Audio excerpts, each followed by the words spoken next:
Make sure to follow us on Instagram at Whistlethrowers. It's a great way to interact with our show. Our DMs are always open for questions, topic discussions, and more. You will be able to find our new episodes and other announcements there. I don't necessarily want to say this about Brady because I don't want it to come back and bite me in the ass next year, but he looked cooked. All right, thanks for tuning back to the Whistlethrowers podcast. This is Jack Mubarak, joined by Jack Splaymaker. And Aiden Tiksinski. So we had a lot of interesting games in the first week of the NFL playoffs. I don't even know where to start, honestly. Yeah, I mean, we can start with the first game, Seattle and San Fran, which that was a really competitive game in the first half, but the more dominant team took over, obviously, once the second half hit. And you have to give credit to Purdy. Like, he's playing outstanding right now, and he's playing better than I think we've ever seen Garoppolo play as the 49ers QB, you know, just in terms of talent and then also in terms of how well-rounded the offense is as a whole. I think Purdy has done it the best through the Kyle Shanahan era. Yeah, it comes down to just he doesn't turn the ball over. Yeah, right. That's really it. It's going to keep him there, I think. Mm-hmm. And like that one throw that he made in the second half to Jennings, he threw the ball a little outside the numbers when Jennings was on the sideline. It should have been picked, but that was like the only real mistake that he made the whole day. And granted, that mistake was still a completion because Jennings was lucky enough to catch the ball through traffic. So Purdy was pretty much perfect. I mean, there isn't really a better word for it. He was outstanding, and the score showed it. 41-23. They blew them out. That was domination. Yeah. Yeah, 100%. Slay, you touched on this. The second half was a complete blowout. I was surprised that Seattle was able to keep this a game in the first half, although Purdy definitely looked nervous, which is understandable, being a seventh-round draft pick, Mr. Irrelevant, to now starting a playoff game. But I will say they definitely settled down, looked much more comfortable in the second half, which is why the 49ers won the way they did. If he's as comfortable in the second half as he should be all the way through the playoffs, there's no reason why the 49ers can't. And especially with that defense playing that way, too. Like, yeah. Their D-line wasn't necessarily as dominant as they have been in other games this year, but they still played an outstanding game. Yeah, Metcalf had a monstrous game, too. Yeah, right. Yeah, he did. No, I mean, Deebo played really well. That one catch that he had that was 10 yards that he turned into a touchdown was absolutely ridiculous. Ayuk had a couple nice catches, which he's turned into a very solid wide receiver, a little bit underrated, I would say, even though he led the team in receptions this year. Wasn't really been talked about. I mean, it's understandable because you have Deebo on that team, you have Christian McCaffrey, so you have all these other elite pieces. But Ayuk is that nice little piece that you have that makes the team much better. Same with Jennings as well. Yeah, I agree with that. And, you know, Ayuk isn't one of even the first three names that really comes up when you talk about their weapons. You know, you're looking at, like you said, Deebo, McCaffrey, and Kittle.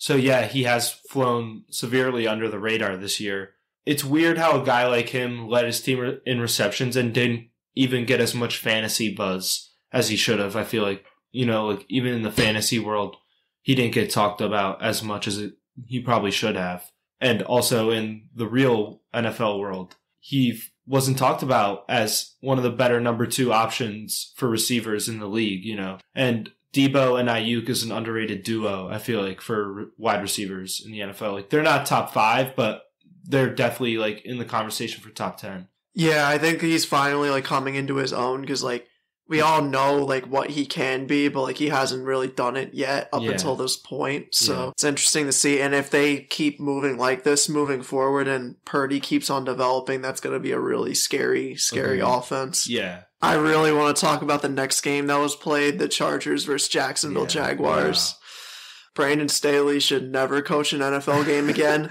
Yeah, I mean, did you pick the Chargers, or Aiden, did you pick the Chargers? Aiden picked Chargers. Yeah. Do you guys remember why I picked the Chargers or picked the Jags? Because of Brandon Staley. Yeah, right. I specifically said the Chargers would not win this game because of Staley's incompetence in late game situations. Yeah, and it totally showed. Like, I saw a stat in the second, or after the Chargers took the 27-0 lead in the second quarter, they ran the ball, designed runs like 7 times, and none of them eclipsed 4 yards. And the only run that eclipsed 4 yards was a Herbert drop back scramble that he ran for 13. And it just shows that not only were the Chargers incompetent in the coaching staff department, in the play calling department, they were honestly incompetent in the talent department. Like, their O-line was not good. And even not only run blocking, like, they could not protect Herbert really. And the whole game you're saying, like, Herbert was making these insane throws and fitting these balls into tight windows. Like, he's throwing receivers open, but it somehow wasn't enough. Like, I don't understand how you can have a quarterback that talented and just fall so flat. And it's really the difference in how good their pass game is and how terrible their run game is. Like, Eckler isn't necessarily a bad running back, but you can't give him the ball 20 times, in a game and rely on him like that. Like, they went up 27-0 and they needed a running back that they could just hand the ball off to. He could pick up a couple first downs. They could take time off the clock and really hold the Jaguars away. Like, even though the Jaguars were making a little bit of noise, you still could have kept them at arm's length with a good running game, but it was nothing. Like, they had nothing besides Herbert dropping back, and it's like, you can only do that so many times before a team is going to figure it out.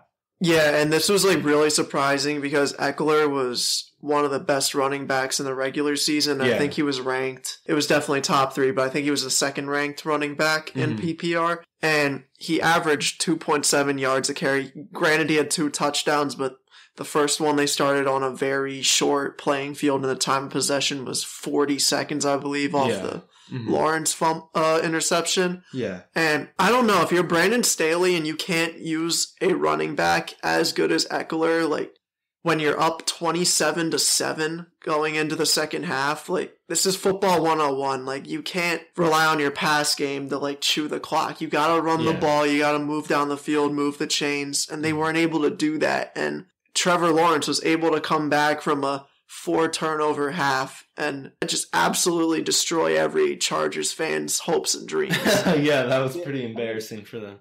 And I was impressed by him. I was too, yeah. He played really well despite that first half.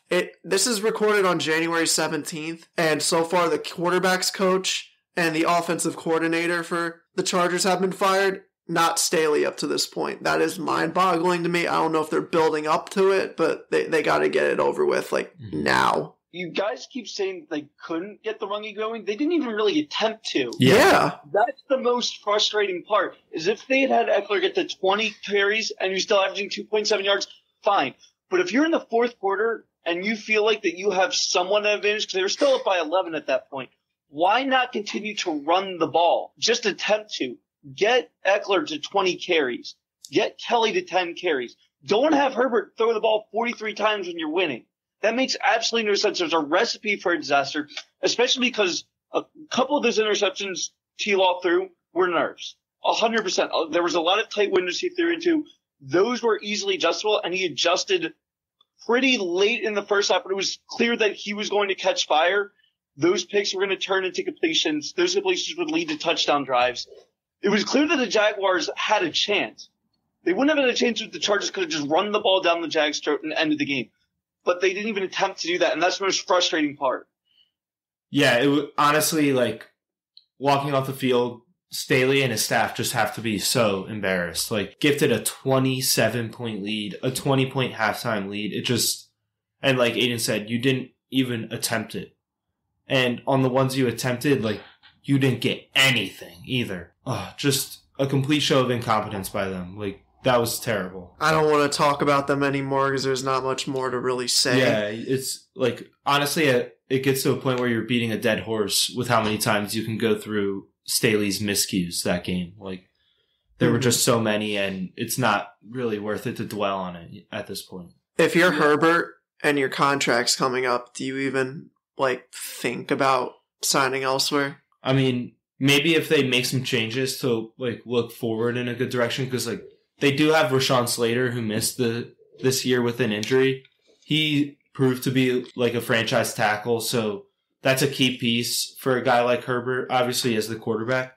So maybe if your front office can move on from some of these coaches and then get some talent also, because the talent you have is aging. I mean, you have Mike Williams, but Keenan Allen really looks like he's on a major decline right now. And honestly, I think that they might depart ways soon. I think that having guys like DeAndre Carter and Josh Palmer, they're decent players, but are they really good enough to elevate you to a certain status in the league? Like, you're chasing the Kansas City Chiefs in your own division. Like, we're not even talking about the rest of the conference yet, which is obviously the Bills and Bengals. You know, for the Chargers, you have the quarterback that he probably could play on that level of Burrow, Allen, and Mahomes, at least stats-wise. But everything else has to fall into place for you. And like you're saying, that has to be shown to Herbert for him to want to make sort of any long-term commitment there. The other issue with Herbert staying in Los Angeles is how tough that division. Yeah, the Broncos didn't play well this year at all. I still have faith in Russell Wilson if Denver can get a really good head coach or even a semi-good head coach compared to what Hackett was. That offense is going to be much better next year than this year. I guarantee that. The Raiders are a bit of a question mark, obviously, but they still have the talent to compete for a wild card spot, and the Chiefs are just the Chiefs. As long as you have Mahomes, you're going to keep winning division titles. Yeah. So you're in a very tough position. Keenan Allen is interesting because he had a couple of really good years, but people forget at the beginning of his career, he was injury prone a lot. That was actually a big concern for him, is whether or not he'd ever live up to the potential that he had coming out of college. Eventually he did for a few years, but those injuries are starting to come back. That should be concerned for the Chargers 100%. And their defense just hasn't been able to stay healthy either. You have to have Bosa stay healthy in order to win on the defensive line. And their defensive line is aging as well. And so are their linebackers. Khalil Mack's not getting any younger. The one positive guy they have is Asante Samuel Jr., who balled out in the first half, by the way, with 2 interceptions, 3 interceptions? Yeah, he had 2 interceptions. 2, yeah. 2, which is unheard of in the first half of a playoff game. So they've got decent pieces, but I just don't think it's enough to compete in the West. And if you're going to keep going into the wild card rounds with records like 10-7 and having to play teams that win divisions like the Jaguars, and you can't even beat them, I am very concerned about the Chargers' future. Agreed. And moving on to the Bills-Dolphins game, this was probably the second biggest shock unanimously from this slate. Like I said last episode, half jokingly, I thought it was going to be like a 60-point blowout. It wasn't. Yeah, right. And Josh Allen and the Bills really struggled against the divisional rival. And I didn't really explain this to you guys before I put it up on our page's story, but like I put up the poll: is Josh Allen an elite quarterback with the likes of Burrow and Mahomes? I still think he is, but if he has a similar showing in this next game, do you start to question whether he is or not? No. I don't think I do. Here's why. This is the worst playoff game that Josh Allen played his entire career. He had 3 turnovers, 2 interceptions. Before this game, his touchdown to interception ratio was 14-1, which was the best in playoff history. This dude can ball out at any given point. He had a really bad game against Dolphins. Yes.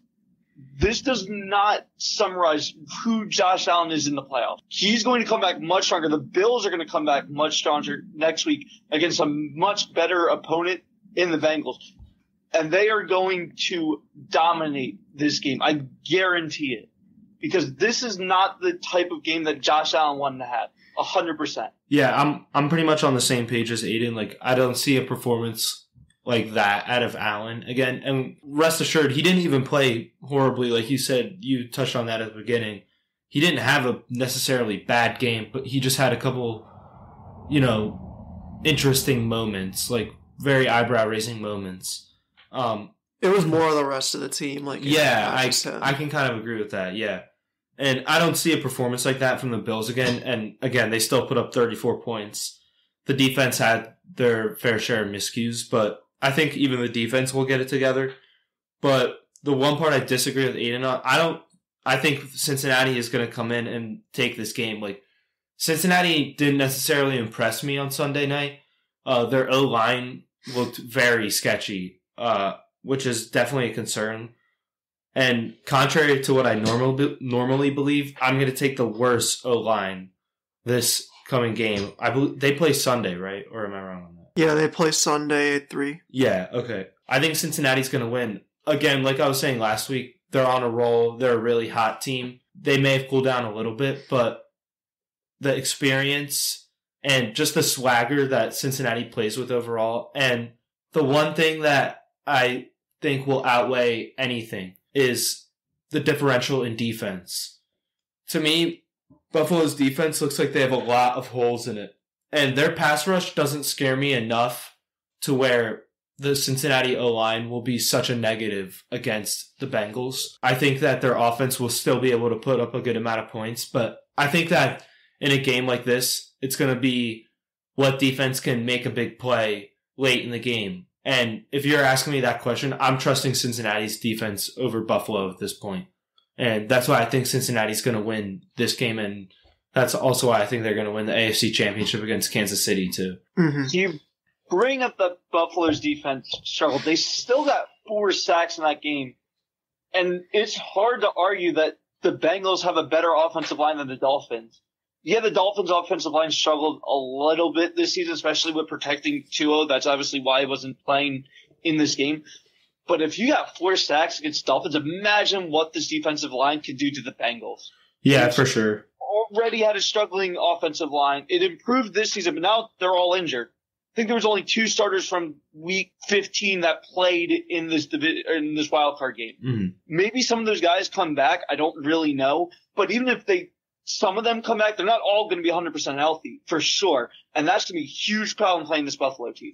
Mm-hmm. Mm-hmm. I think this game is going to be like a really 50-50 toss-up. Yeah, agreed. But I do not share the confidence that you have, Aiden, after watching Skylar Thompson put up 31 points on that defense. Like, I can't really resonate what Joe Burrow would do on that defense if Skylar Thompson could do that in his first playoff performance. Mm-hmm. Yes, but again, a couple of the scores came off 2 interceptions by Allen and the fumble that turned into a touchdown. Yeah. Those mistakes are not going to happen against the Bengals. I seriously doubt that. If they do, then fine. Josh Allen is maybe not at the level that I thought that he was with Burrow and Mahomes. But I do not believe that as of right now, and I think that this will be a huge turnaround game for him. And let's move on to the Giants and the Vikings game.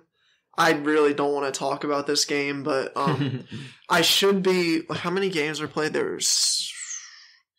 should be 6-6 in predictions, but I chose the Vikings out of spite. So, yeah, Daniel Jones is playing really well. He has proved something since we last talked about him. He's playing really well.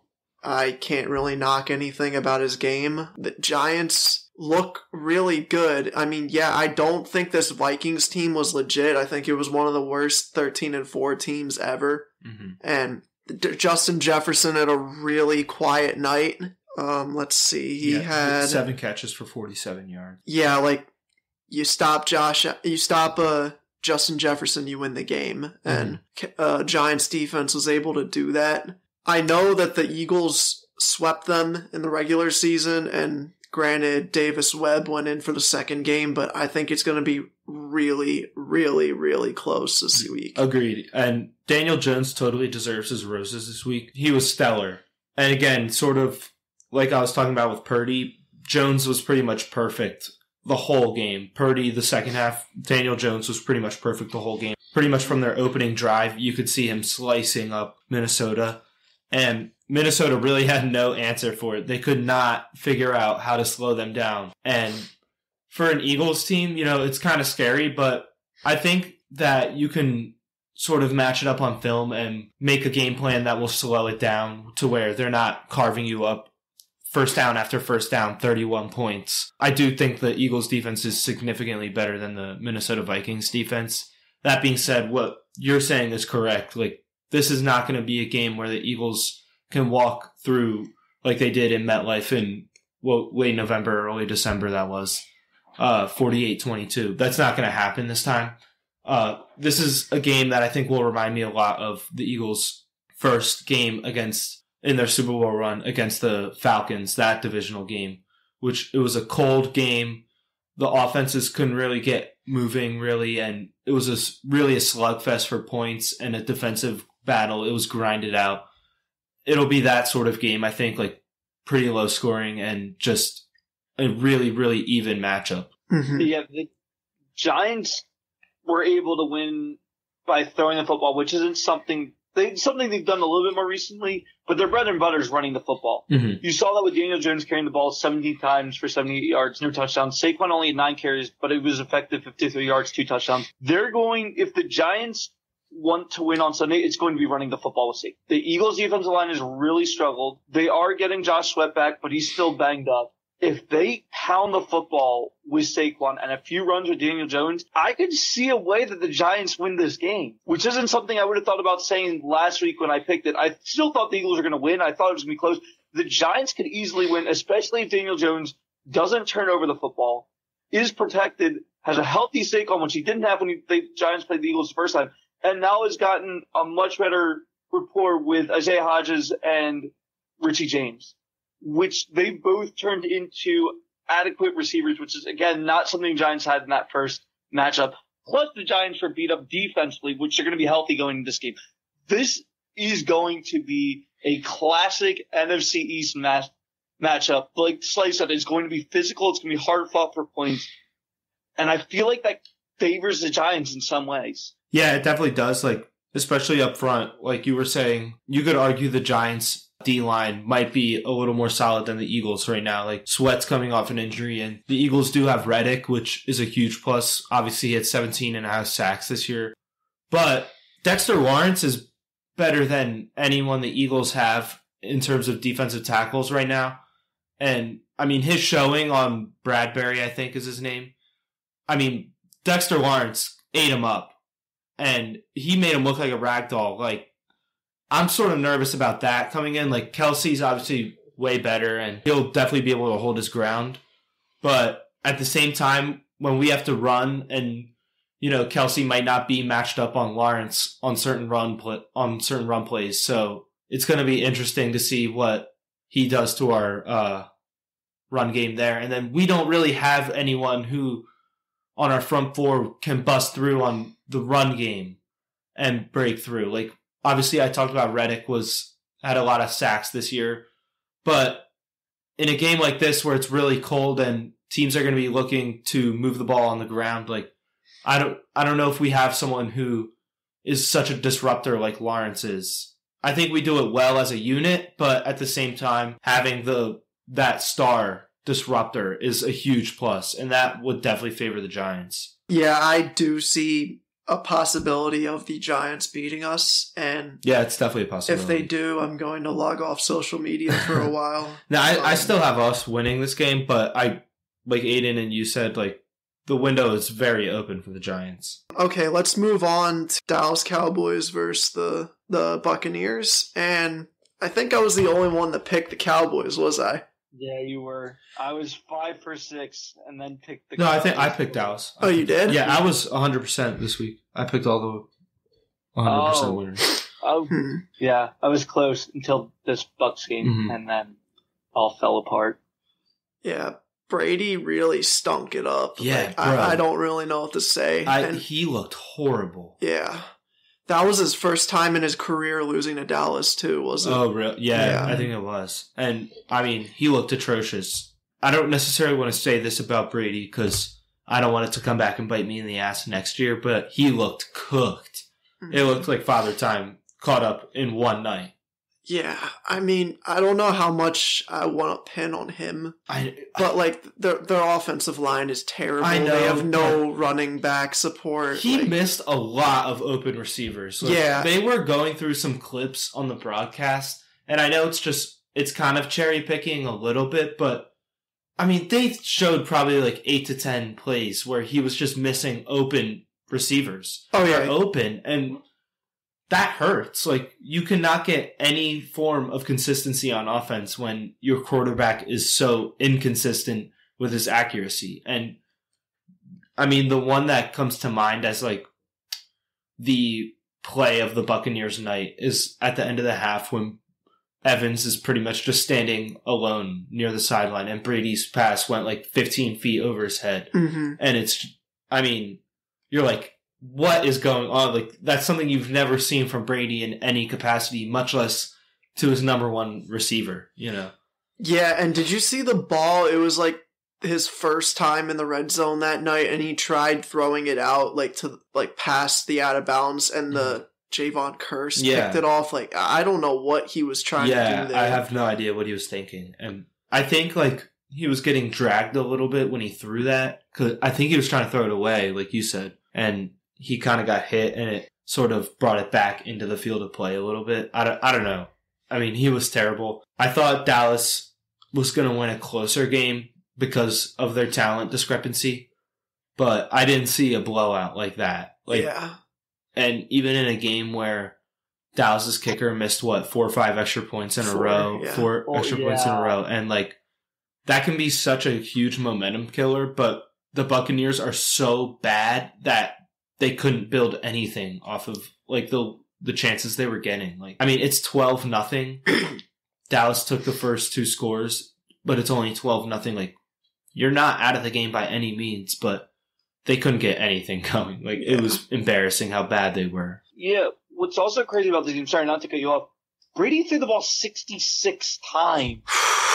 I understand that you're down by a lot of points, especially in the second half, and they didn't really get a great run game going, but to have a 45-year-old quarterback, he's already had some of the most career numbers in pass attempts and yards. His stats this year are unbelievable because he passed the ball so much. I'm sure his arm was already cooked going into this game. Why are you making him pass the ball 66 times in one game, which I've never heard a number that high? Yeah, me neither. I think that might be the record, but the Bucs, if I'm wrong, they're in the bottom 3 for rushing offense this year. They might actually be the worst team. Yeah.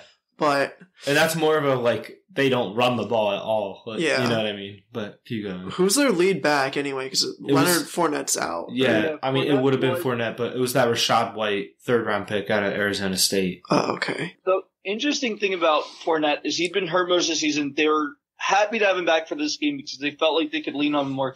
He only ran the ball 5 times. Again, I know they were down early, but it still felt like even after they threw the pick, even they went down 18-0, they still could have put a decent drive together running the football, or at least attempting to, sort of the same way the Chargers didn't when they had the lead. You still have to make the Cowboys guess what you're going to do. Because the Cowboys were just going into a zone coverage, and a really good zone coverage at that, because they knew that the Bucs weren't even going to attempt to run the football. Yeah, and I believe the Buccaneers let go of their offensive coordinator, Byron Leftwich, today, if I'm not mistaken, which makes a lot of sense. For Dallas, Dak is another guy who earned his roses last night. He was flawless, absolutely flawless. He had a 143 passer rating. That's the definition of perfection. He played like an elite quarterback. He really did. Yeah. He really did. And Dallas looked really good. I'm not going to knock them for anything. However, I do see them being set up for exposure against San Fran. I think San Fran, on all levels, pretty much blows this Dallas team out the window. But at the same time, I do feel like the game will be closer when it's played on the field, because obviously games are never played on paper.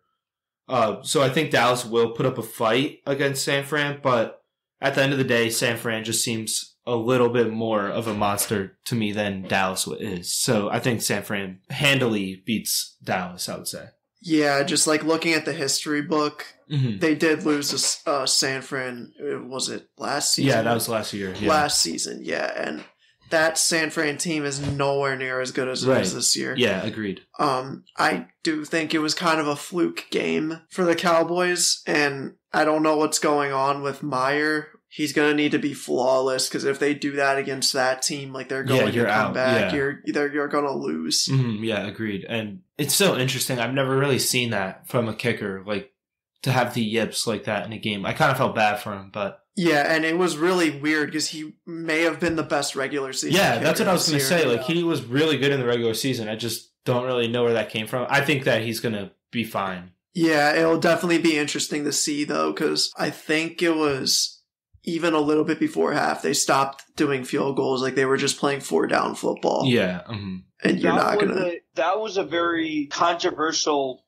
play. There was two, actually. It was when they went for the 4th and 6, I believe, and they converted for 20 yards. And the running on Dak on 4th and 1. Looking back at that Dak run that put them up 12-0, they had to know that Maher there was something not right. Yeah. I feel like if you had a field goal kicker that you're comfortable in, he would have kicked the field goal in that situation. Yeah. Mm-hmm. No, I can definitely see that. And, like, I remember after, I think it was the third one that he missed, like, Dax was screaming, go for effing two. So, like, there's definitely, like, the players are not happy with the kicker right now because I feel like kickers have the shortest leash of really any position in football. Like, you get a couple opportunities and that's it. A lot of things can go wrong. Like, I'm not necessarily trying to make excuses for him, but I do think that the field conditions weren't necessarily pristine for a kicker. Like, didn't Tampa Bay's kicker miss the extra point too, or did they go for two and they didn't get it? No, they went for two and they didn't get it. But I feel like it looked a little damp out there, and like, I don't know. I don't necessarily, like I said, I don't want to make excuses, but I don't think the conditions were necessarily great. I think hopefully going to a new surface will help him because like kickers are also prone to like notice those like small details, and the smallest of detail being off can throw them completely off for their kick. So maybe having a change of scenery will help him. Like you said earlier, he was one of the best extra point kickers in the league and also one of the best field goal kickers in the league. So there's no saying that he can't come back from this. Like, it was just a bad night. Do you guys think like there's any shot that Tom Brady stays with this team or even retires? I don't know. I feel like retiring is best at this point. I don't know. I think he should retire, but like I know he isn't going to retire. Yeah, that's kind of where I'm at. There's a lot of like open positions. I mean, the Raiders would be awesome. I think the Vikings would be a better spot for him, maybe. Mm-hmm. But Jets, there's always the window for the Patriots if Bill's down. Yeah, I mean, right. Uh-huh. There's so many. Which it sounds like they are, honestly.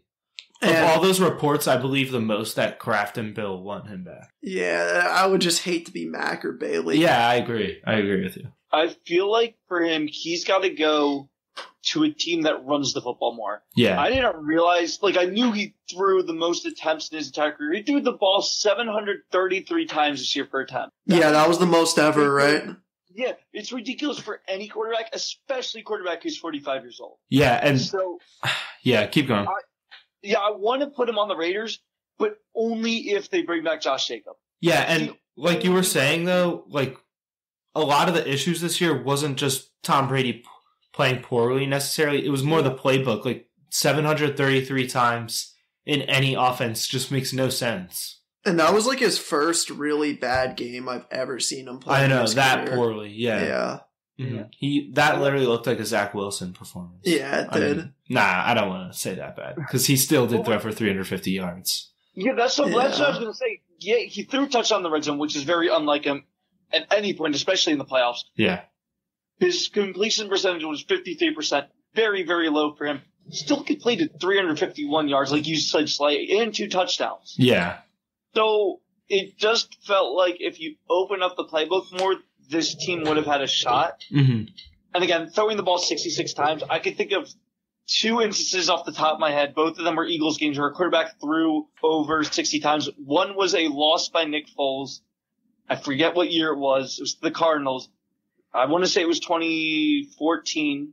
And the other time was Donovan McNabb doing it in a tie to the Bengals in 2000. There was one other time, too. I forget who the quarterback was, but I don't remember them winning the game either. You don't win the game throwing the ball over 60 times. It does not happen. And I did actually skip over a game. We didn't talk about the Cincinnati-Baltimore game. I'm just going to come to Huntley's defense really quick. I mean, he had that fumble at the goal line, and he didn't play that great, but he played a lot better than I thought he was going to. Like, he kept them in. They stayed in until the final drive, and I did not expect that. I thought it was going to be another blowout, like I said, with the Miami Bills game. Yeah, especially with how Huntley was trending as he ended the regular season. I'm surprised with how he played. Like, that fumble on the goal line, I don't necessarily think it was his fault. Like, that was such a stupid play call. Why are you going to have your quarterback jump over the pile at the 2-yard line? Like, I don't know if that was Huntley's decision, but sometimes that's a coaching call, and it's like, that doesn't really make any sense.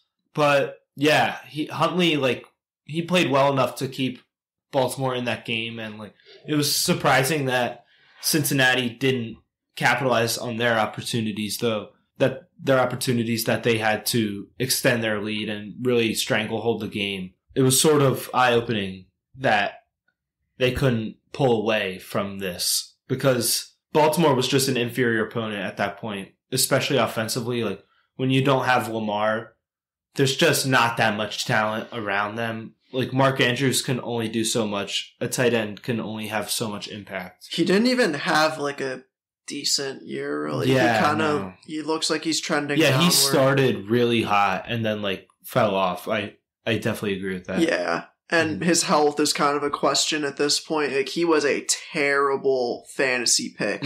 Terrible. Yeah. What's interesting now for the Ravens, since you brought up Lamar's injury, I've seen different reporters and analysts trying to decide whether or not Lamar should go back or not. And the one thing that I've seen the most is that if you take Lamar off this team, they're much less talented, which is true. However, I cannot in good faith, after having 2 season-ending injuries in back-to-back years, in good faith say that you should give Lamar Jackson $250 million for 5 years. I just can't. If he's not going to play the rest of the season, if he's not even make it into the playoffs, why would you pay him that much money? And not just try to upgrade your team and then upgrade the quarterback position. I think he really bet on himself and he lost out big because I think he would have gotten like 175, 200 million if he signed like prior to the season. And they still would have had like 50 to 75 extra million to just upgrade the rest of the team. But you have a guy that I won't say can't, but he hasn't finished full regular seasons and he hasn't really been available.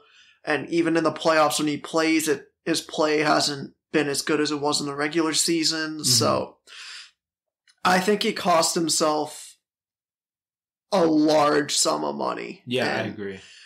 I don't really see much positive with the Ravens. If I was him, I'd try going elsewhere, honestly, because I don't like the coach. There's no receivers over there. There's Mark Andrews, but he looks like he's not himself anymore. I don't know. It just seems like a Chargers situation, and I don't know if they can like bring themselves like above water in the AFC. Yeah, I feel like the way things went this season, Lamar sort of lost the head of the negotiating table.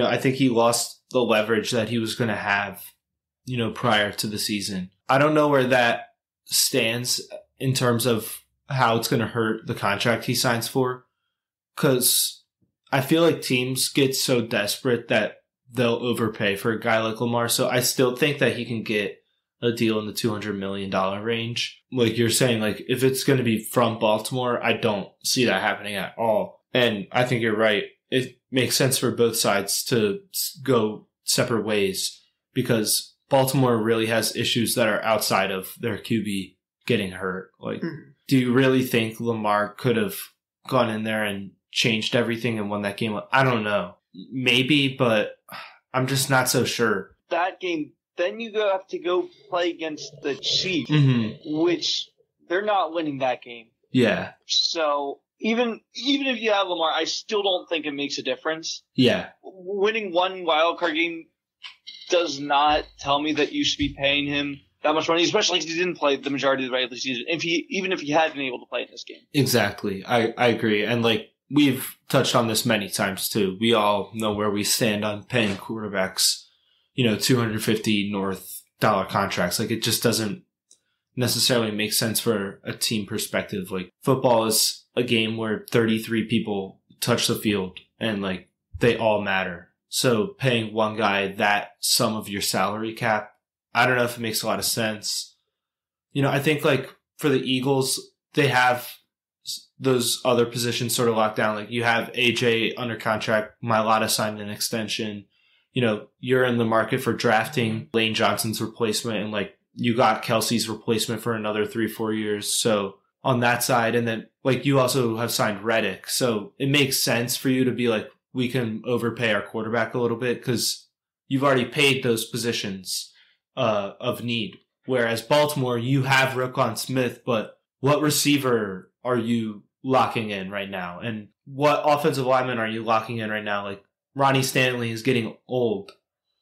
You have Linderbaum, which was a good draft pick. He proved to be a really good player this year, but they need more. And like where they stand right now, it doesn't make sense at all paying Lamar that much money. Yeah, and you mentioned the receivers on that team. Don't want to be that guy, but it really looks like at this point that no receiver wants to play for Lamar. Yeah. And I think he needs to go to a team with receivers and prove them otherwise. Because, like, there's been, like, 3 or 4, like, major off seasons to this point where, like, he played amazing and guys you'd think would want to play with him, but no. Like, they'd rather play with a pocket passer, even if it's Kirk Cousins or Derek Carr. Like, it's better for their career, like, in stat-wise. Yeah. So, it's a problem that I don't know it will be easy to fix, but he needs to go out there and, like, show, like, every receiver wrong because they've had so many opportunities to get guys, and Marquise Brown isn't going to do that. Like, that's probably the best receiver they ever had. Yeah, and I think it's also, like,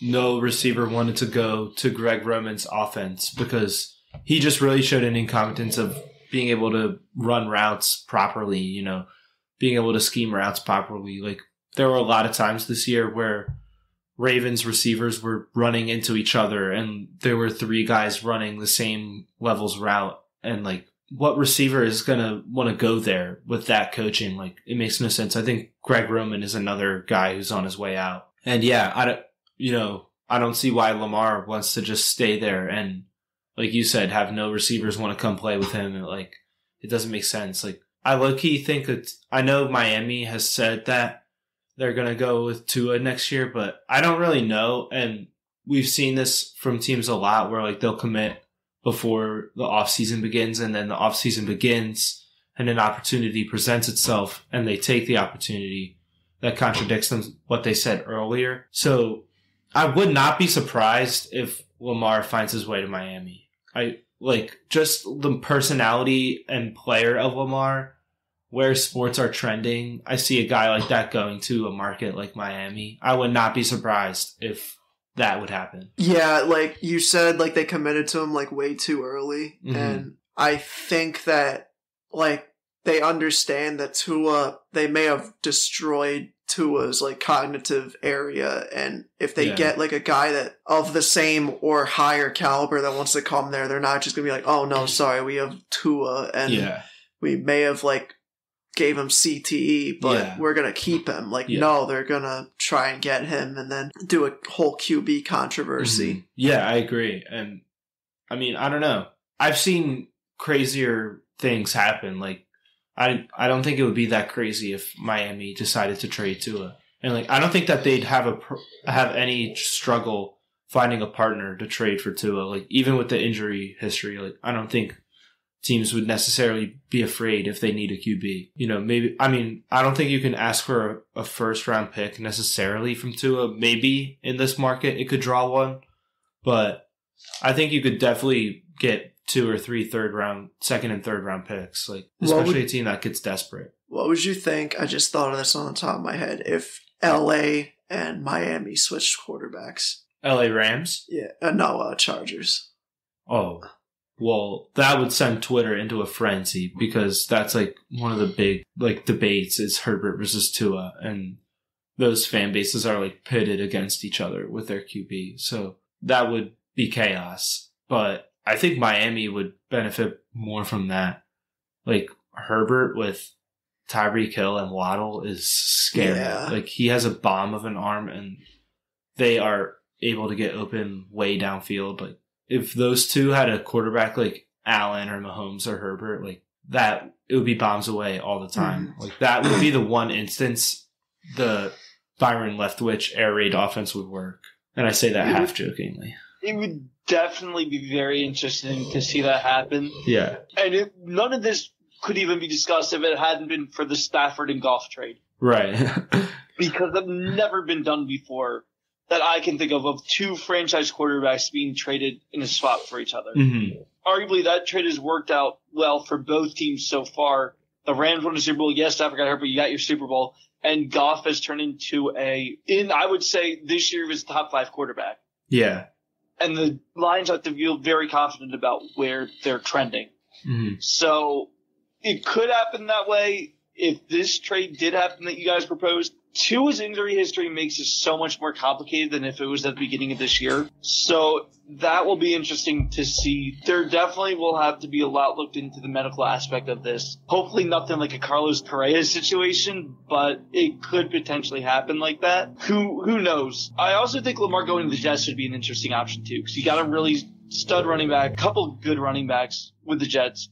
You've got young wide receivers. You got a top-tier defensive front and backfield with the Jets. And really solid coaching for the majority of this year up until the end of the season. So I could see moving the Jets as well. Yeah, I was running through. I think that's the best spot for them because they're established. And I think they don't have the ability to pay Rodgers because he's going to be making like almost $70 million this year. Yeah. Mm-hmm. So, yeah, I was thinking it would maybe easier for Rodgers to go elsewhere, but who's going to want to pay $68 million for him? Right. I agree with you. So, I don't know. Like, I feel like the Jets would be a team, though, to do it, you know? They would, but it's going to be like a major controversy because if you decide to keep Rodgers one more year, Jordan Love is not sitting in. Oh, yeah, no. He's not sitting one more year. Yeah, and I mean, you could haul from Jordan Love, but I don't know if you could necessarily find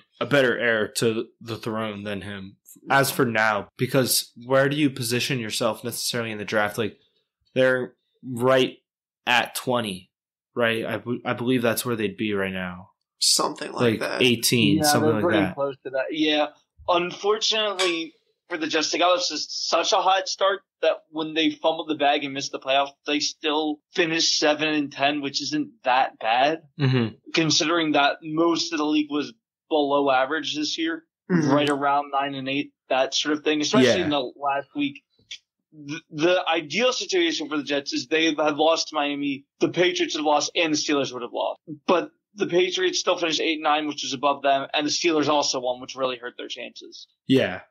And you mentioned the Packers having the 20th pick. Could you imagine, like, what would happen in the city of Green Bay if they trade Jordan Love, and then on top of that, they draft another quarterback and, like, start all over? I mean, they would have to. That's the thing. Like, if you traded Love, like, you just have to. But, yeah, they would go into a frenzy because you didn't even give the kid a chance. Like, Didn't. Yeah, and it didn't make sense at the time you drafted him, and it's like, I'm going to compare it to the Eagles situation. Like, it didn't make sense that the Eagles drafted Jalen Hurts while they just paid Carson Wentz. Like, that didn't really make sense. But then when Wentz fell apart and you were in the market for a new QB, like, you gave him a chance because, like, you screwed up that pick. Why not give him a shot to prove something? And Hurts proved it. And I'm not saying Love is going to prove it or anything. I think he could be a good quarterback. You screwed up that first-round pick. Why are you going to just, like, cut ties from it? Like, give the kid a chance at least. See what you got from it because you never know. Like, Brady was drafted in the 6th round. Like, you never know. And you spent a first-round pick on it. Like, you at least need to let this kid prove what he's got. Yeah. Yeah. Slay, in my opinion, you're comparing this to the wrong situation. I would compare this to a pick close to 20 years ago in Aaron Rodgers being picked to replace Brett Favre, him sitting on the bench and Favre retiring. The whole reason for Jordan Love getting picked is the Packers had no idea if Rodgers was going to come back or not. Yeah. He's done this the last 3 years where he said, oh, maybe I'll retire.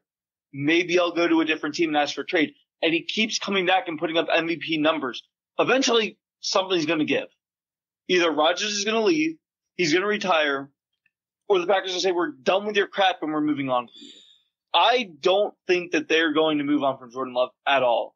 I think if it comes down to Love leaving and keeping Aaron Rodgers, they're going to do everything in their power to get rid of Rodgers. Agreed. Like, I don't see Packers wanting to move on from Love, and I don't see a scenario where they make that decision. Yeah, that situation, like, now that we just talked about it, it's, like, really sticky because, like, Rodgers is going to be a hard sell to many teams, and you gotta show Jordan Love, you gotta show him an opportunity, and if you don't, like, you're just gonna, like, implode on yourself, and, like, I know, like, Rodgers is, like, very theatrical, but, like, I kind of understand, like, him actually considering retirement because like he may understand like how hard it would be to get him to another team while keeping him in a position to win, because it's not going to be like a Matt Stafford, Jared Goff thing as easily. It could still possibly, if a team, I don't want to say dumb enough because it could really work for them, but yeah, like, I agree. Like they're really going to have to like go all in on like 2-7 offsuit. Yeah, and like I don't think Rodgers necessarily is having fun playing football anymore. Like not the way he used to, at least. Like this year it just seemed like he was going through the motions and it really didn't seem like he wanted to be there. So, like, I totally see your point about him considering retirement. Like, I don't blame him at all. And honestly, I think it's a real possibility. Like, I was watching ESPN a little bit today, and they were debating, like, who's going to retire, who has the better probability of retiring, Rodgers or Brady, and everyone's saying, oh, Brady, like, because, like, Rodgers has, like, a $70 million contract coming up, but, like, I think he's worth $250 million. Like, I don't think money's an issue for him anymore, and, like, it's a hell of a lot easier for Brady to fix this situation than it is Rodgers at this point. Yeah, agreed. And I definitely see their point. Like, it is tough for any athlete to leave that type of money on the table, but I think I'm leaning more towards you. Like, I don't think money is necessarily much of a motivating factor for him anymore. I don't think it's money, and I don't want to compare him to Brett Favre because, in my opinion, Rodgers is so much better than Brett Favre ever was, especially with not turning the ball over, getting as many passing yards as he has. But Brett Favre, after he left the Packers, still played another 2 years and would have played 3 years and would have played more had he not gotten concussed in his last season when the Vikings retired. Rodgers still has more in the tank, I believe. And he's going to play the way Brady did, played out the way Brady did, where until he has nothing left in the tank, he's going to play as long as he possibly can. But can I challenge you really quickly? Did he have that difficult of a contract situation when he decided to move to another team? That I don't remember. And that definitely complicates things. But I think Rodgers, in my opinion, if he wants to keep playing football, he'll make it work. Maybe he takes a massive reduction. If he wants to keep playing, that's what he'll do. If he doesn't want to keep playing, what he'll probably do is tell the Packers he wants to stay with them if they give him the money he wants. If the Packers disagree with that, cut up, do whatever, he'll retire. But in my opinion, I think he wants to keep playing. And if he does, he's going to have to face the fact that no team's going to want to accept that contract, and he's going to have to work around that. Yeah, it'll be like really interesting to see that play out. Like what we were saying, I think Rodgers has more of a chance to play next year, and I think Brady has more of a chance to retire this offseason. And I think that it leans to more what Aiden was saying, like Rodgers has more in the tank. I'm not sure what Brady has left in the tank. Yeah, I don't think if he came back next year, I think he would have like a way better season than he did this year. Not saying that his season was bad, but like I can't get like yesterday's game out of my mind. Like, right. I never thought, like, even if he was like 53, he'd throw like passes that inaccurately. Yeah, it was the deficiency of his arm that was so glaring. Like, you only see that really from an aged quarterback. And that was so surprising. Like, you've never seen that from him. And that's why I'm kind of thinking that he's realizing I'm sort of cooked. Like, maybe it's time for me to hang up the cleats. Yeah, and Rodgers is 39, and I know I love Rodgers, but I realistically think he could play until 47 if he has the right pieces around him. Yeah, I mean, like, there was none of that this year from Rodgers. Like, his arm strength has been there all year, and I think that his nothing talent-wise is keeping him from the game right now. I think that the struggles this year were purely a situational thing for him. And I don't want to make excuses. Like, he wasn't great. He wasn't his typical self, but at the same time, I think he can get back to his typical self in a new situation. Like, I just don't see it working in Green Bay anymore. No, there's nothing left for him in Green Bay. Yeah. Okay, do you guys have anything else? Biggest thing that I saw coming out of college football recently, and has NFL implications, is that Jim Harbaugh decided to come back to Michigan. Because he was a coach that was being looked at by multiple different teams. The fact he comes back to Michigan is good for Michigan because they've been very successful the last 2 years. I believe they haven't lost a regular season game within those 2 years, just in the playoff. Obviously, they got trounced by Georgia, not this previous playoffs, but last year's, 2 years ago, I guess now. And then the shocking loss to TCU this year. Michigan's got a solid team coming back. They're going to make a run at the national championship this year, 100%. And bringing Harbaugh back is going to be an important piece for that. It also is going to make the coaching carousel in the NFL a lot more complicated not having him coming back. Yeah, I agree with that. And I don't think that college football coaches necessarily have a future in the NFL. Like, I think that those bridges have sort of burned. Like, I think we see the trend. College football coaches that come to the NFL sort of are like a deer in headlights, and it's tough for them to really find continuity in the league. I think like the only real instance you can think of now is Pete Carroll, obviously, was Stanford's coach, or USC's, I'm sorry. And then Harbaugh came from Stanford to the NFL, and he did really well. But other than that, they're very few and far between.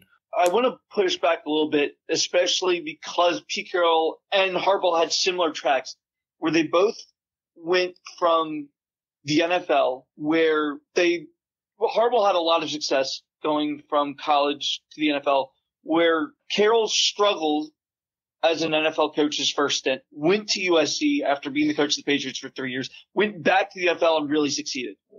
Harbaugh succeeded in the NFL, went to college, has had recent success. I feel like that coaches that start off with really bad NFL stints, go to college, figure out the game at that level, and then go to the NFL are more successful. And we've only had a couple instances of that happening. Mm-hmm. I feel like that's something that needs to be looked into a lot more. Yeah. But I also think it's hard for an NFL coach who's been at the highest level you can be coaching to then go back down to college. Mm-hmm. Agreed. I can see that. And I feel like that there has to be coaches that are humble enough to be able to do that. Pete Carroll was 100% humble enough to do that. Mm-hmm. I feel like Harbaugh just wanted that power that college coaches have more than being an NFL coach, having had that power before. But I could easily see him going back to the NFL if Michigan struggles in the next couple of years and being wildly successful. Mm-hmm. Yeah, and I just want to make a point on college basketball too real quickly. There was a really good game tonight. The defending national champs Kansas were at their arch rivals Kansas State tonight, and Kansas State has been sort of a surprise team this year. They're led by two players, Keontae Johnson. He is a player from Florida. Like, he had a really bad heart accident at Florida. That was him? Yeah, and this is a major comeback story. He's having a really, really great season, and him and teammate Marquise Noel, I think they're combining for like 35 points, which is third all time for Kansas State teammates. I don't want to say upset because the game was really evenly matched, but they beat Kansas at home. It was a 2 versus 13 matchup. It was just a classic college basketball game, and this is really where the turning point happens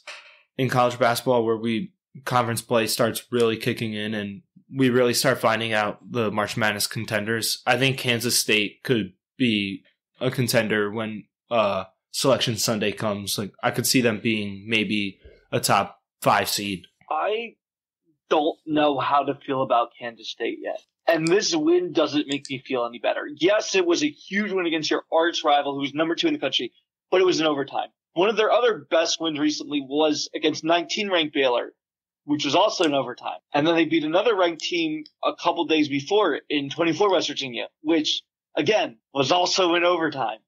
So they keep playing these super close games against ranked teams. It's fine in the regular season if you get these wins. This won't fly when the tournament comes around. And it won't fly when the Big 12 tournament comes around either. You can't consistently rely on winning these close games this early in the season and expect that to work come March. It just won't. It never really has. And I want to feel good about this Kansas State team, but I just can't. And the other thing that really hinders my opinion on them was before this Kansas loss, they got trounced by TCU. So they're sort of all over the place, even though they're 16-2. Not to totally compare them to a different sport, different atmosphere. They remind me of this year's Vikings. Yeah, I like that comparison. You're winning a lot of close games, but that won't work come playoff. Mm-hmm. So yeah, that luck doesn't hold up. No. And it would be fine if these were regulation wins. These are in overtime. Overtime in college basketball is almost completely arbitrary, in my opinion. It's sort of just whoever has that last shot, a little bit of momentum, but it can go either way. And overtime in the tournament is even more chaotic. Mm-hmm. So it will be interesting to see if Kansas State can right this. Reminder, they were picked dead last in the Big 12. So even them being ranked as high as they are, getting these crazy wins is got to make their program feel so much better where they're at. But they're not a reliable March Madness pick as of right. And I just want to add one really quick thing to the NBA. So Nikola Jokic is in the top 3 for MVP voting right now. Quite frankly, I think it's ridiculous. I mean, yeah, I know that Denver is top record in the NBA, like all that, but like the NBA has to protect some legacy. I mean, how am I going to explain to my kids that he has the same amount of MVPs right now as Kobe Bryant and Kevin Durant combined? Yeah. And if he wins a third one, and it's so possible, like, he's going to have more MVPs than how many players that are like better than him. And this team has never gone to an NBA Finals. If they don't do it this year, I don't want to hear another Jokic MVP campaign ever again. Because like this team, they've had great teams before. They went to the conference finals 2-3 years ago, and that was like a really good team. Like they almost squeaked in, but like, how can you say he's the most valuable player when you've never been to the finals and never even won the finals? I will compare them over to the Sixers, and they have handled the construction of their roster way better because they're like 9 guys deep. Sixers, realistically, were 7 guys deep. And like they have Mike Malone's a good coach. Doc Rivers is not. Like they actually have a good bench. We don't. Embiid has meant like so much more to his team, and it just shows like the discrepancy of like who's actually more valuable to the team. And now, do I think Embiid should win this year? No, I don't think so. I think there's like 4 better players right now that deserve the award over him. But it's disgraceful that he didn't win last year or even the year before. And if you give Jokic 3 straight MVPs, like you're just setting a precedent for guys in the future that it's just gonna like be a really bad look. Like LeBron like didn't get voter for like LeBron like got serious voter fatigue and Jokic didn't get any. Like at what point like are the advanced metrics gonna like not completely decide the most valuable player award? Because like every advanced metric points to Jokic, but everything else points to other players. And I'm not like, Jokic is a generational player, but like, is he a 3-time consecutive MVP? No, he is not. Yeah, I agree with you. My opinion has been changed on Jokic a lot. I used to firmly believe that there was players, specifically Embiid, that were better. As a center, I have never heard of a center in the NBA averaging close to a triple-double throughout an entire season while scoring 24 points. Okay, I hear you, but that's like where the league has gone now. Like, I feel like the top players like just average close to a triple-double. If you're the number one option with the ball in your hands that much, like, that's just how it is nowadays. Yes, but no center is doing that. Even Luka, who's having a great season, he's the leading scorer in the NBA right now in points per game. He only has 9 rebounds per game. He's basically the only center on the Mavericks. And I know that his assist numbers are not even close to what Jokic's are. Which is, again, that's what makes Jokic so hard to put into this box and why it's so easy for voters to fall in love with him. Because we've never seen a center do anything like this at an NBA level. It just doesn't happen. And I understand that there might be better players at certain metrics and all that, but just from an eye test, it's really hard to say that there's anyone that could do what Jokic does. And look, I understand that Kobe and Durant did not get the MVPs, and even LeBron haven't gotten the MVPs that they rightly deserved at a certain point. But it's sort of the way that the whole voters and everyone looked at Giannis when he first broke out. You've never seen anyone like Giannis play before. Now we've never seen anyone like Jokic. These players, they might not be better basketball players than Kobe was, than Jordan was, than LeBron. But they do stuff differently and do everything well, which makes them so unique and so easy to win multiple MVPs over Kobe, who could just score at a ridiculous level, over LeBron, who could just score at a ridiculous level. Scoring now 30 points, that won't equate to MVPs because of the fact that if you can score 50 points a night, that's just an average night at this point. Mm-hmm. You got to do something different, and the guys that do something different are going to win the MVP. Yeah, So, I definitely agree with what you're saying, but at the same time, I just don't know if I can necessarily say Jokic is a better player than some other guys. Like, I don't know if I want to say Jokic is better than Tatum or Luka or Giannis or even Embiid this year. I just don't know if I want to say that. Again, like, I agree with what you're saying. I love Jokic as a player. And again, I test, like, he's an astounding player. His IQ is through the roof. At the same time, like, mixing athletic ability in, mixing in, you know, just being a basketball player in itself. Like, I don't know if I can put Jokic above some other guys. But then again, like, that isn't all that it is to MVP. Like, there are other things that go into that. And I think in terms of those other things, Jokic has the edge over other players. Like, that's, I think, what puts him over people that you might say he is a better, or the other player is a better basketball player than him, if that makes any sense. It does. It's like I said, it's going to be so hard for voters now to not vote for a guy like Jokic. Yeah. Considering that a triple-double is still very hard to do for anyone to average a triple-double throughout the entire season, even though we saw Russ do it twice and acted like that was nothing when it clearly wasn't. Okay, but, like, what does a triple-double equate to winning basketball? And, like, that's what I think of when I think of the MVP award. Like, yeah, it's, like, cool. Like, maybe they should have their own separate award for it, but, like, seriously, like, are we still on this triple-double fad? Yeah, and I agree with you because, I mean, we saw with Westbrook, like, just because you're putting up all these insane triple-doubles doesn't necessarily benefit your team. I agree, but also Jokic does have a successful team. Like, right now, Denver's the number one team in the West. Yeah, and I mean, I'd like to see their offensive rating and things like that. I mean, yeah, they got to put up or shut up this year because, like, if they don't... Yeah, you are right. I mean, at the end of the day, it comes down to playoff success, and, like, they fizzled out in the playoffs a lot. But, okay, they have a chance to go to the finals, though, this year, but if they don't, like, I don't know how you could say Jokic is a 3-time MVP. But the MVP is a regular season award. But so spell it out. It's most valuable player.